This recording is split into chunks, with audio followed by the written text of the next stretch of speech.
ભાઈ કરશનભાઈ ભટિયાભાઈ, અમારી જાત ચામઠા, ગામ જોજ, તાલુકા છોટાઉદેપુર, જિલ્લા છોટાઉદેપુર. અમારા જોડે કેવું છે કે પથ્થર કાઢીએ એને વચમેથી અમે ક્રેક દેખીએ, આ દોર કે બાજુ જાય છે એમ, તો આ વાટવાનું બને, આ ખલ બને, આ ગોલ ખલ બને, આ નિહાતરો બને.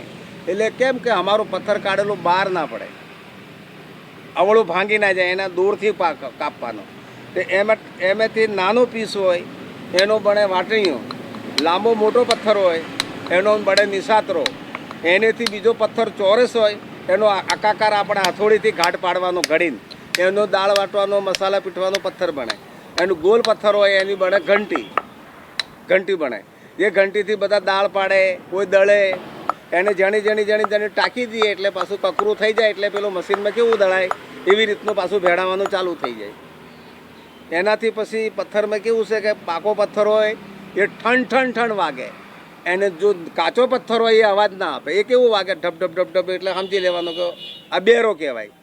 પછી ઘંટી ટાંકે તો કોઈ મકાઈ આપે, કોઈ પૈસા આપે, આ અમારી ધંધો મજૂરી કહેવાય. એટલે કેમ કે આપણે ઘંટી ટાંકીએ એટલે એનાથી આપણને ઓળખે કે નાનો ખલ હોય એના 500 રૂપિયા, એનાથી નાનો હોય એ 400 રૂપિયા. એને ઘંટીની કિંમત કેવી છે કે દાળ પાડવાની ઘંટીની વધારે કિંમત આવે, એને મોટી ઘંટીની પહેલી કિંમત હતી, અત્યારે મોટી ઘંટીથી કોઈ દળતું નથી. હવે તો દાળ પાડવાની જ વેચાય 2500 રૂપિયામાં વેચાય.